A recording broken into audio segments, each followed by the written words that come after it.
Well, hey folks, it's your old pal, King Waspinator. Welcome back to Total Party Skills. Hit like and subscribe. Before I get into the meat of the subject matter of this video, I want to, address a few things, a couple of comments that have shown up in the last week on various videos, and kind of just some couple of general trends about how people seem to read my attitude about things.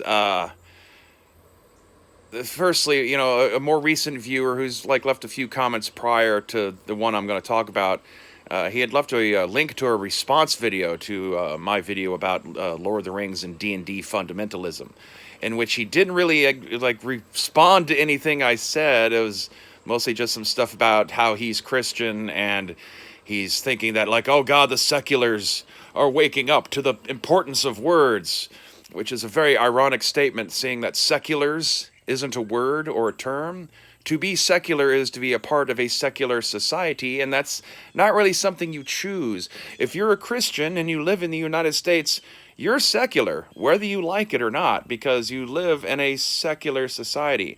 But it's not a faction in that way, and so to say seculars is I don't want to say ignorant, but it's certainly ironic considering the whole point that he was making is how important words are, and that kind of stuff. Also, responding to someone leaving a comment, commenting on someone's video isn't calling someone out. And also, look, coming up with D&D content all the time, that's just not making the same repetitive D&D advice or here's how I like to use elves kind of videos can be a bit of a stretch. And so, if someone leaves a comment that gives you something to talk about, then you use it. Do you not? It doesn't necessarily mean I'm upset about it or anything like that. Don't mistake a little flair of melodrama as some sort of sign that I've been soul crushed by having been called out by a comment on YouTube. Oh my God. What am I to do? An anonymous nobody on the other part of the planet that I'm never actually going to see or interact with.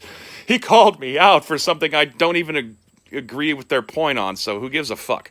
I still stand by just my weird bewilderment at just, like the amount that nerds will take fictional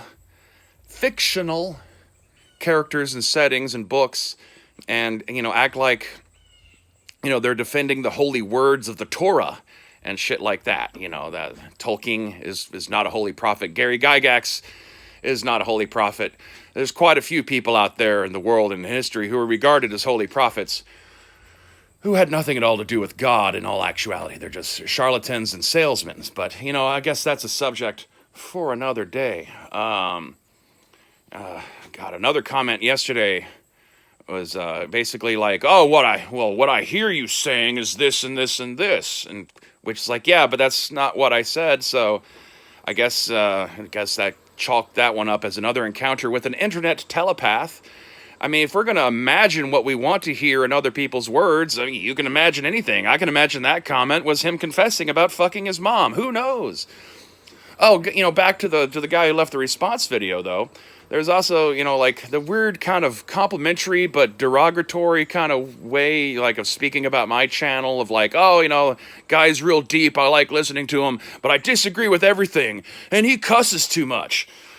Once again, a little ironic with the words are important thing. The fact that we constantly declare sections of our own language as taboo. You can't say those syllables in that combination out loud in public. Think of the children.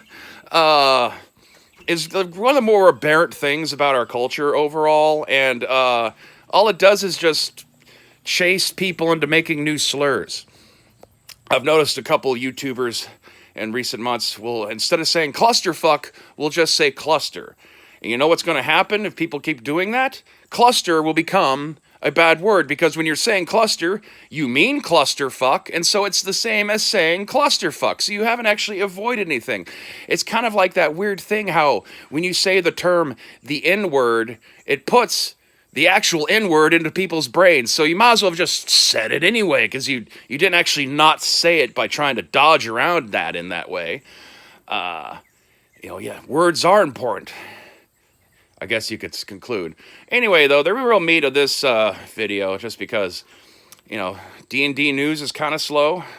I noticed the RPG Pundit had done a video just kind of talking generally about how Hasbro is kind of pulling away from tabletop. And yeah, go figure. D&D right now is a victim of its own success, you could say. In the post-pandemic world, they've gained an increased amount of attention and audience and engagement through the use of online gaming, online streaming of games, Twitch, YouTube, whatever it is you use. And from a corporate business point of view, considering that the people running this company are now like numerous generations, so to say, removed from the original people who had signed the deal for Wizards of the Coast to buy D&D and signed the deal for Hasbro to buy Wizards of the Coast. And those people who oversaw those deals have moved on by now, and you got new people who have come up in the ranks, and now they're in charge, and they don't care about the product. They don't see it as this kind of a form of art. It's nothing to be respected. It's just an intellectual property brand that's just the same as Transformers and Barbie to them.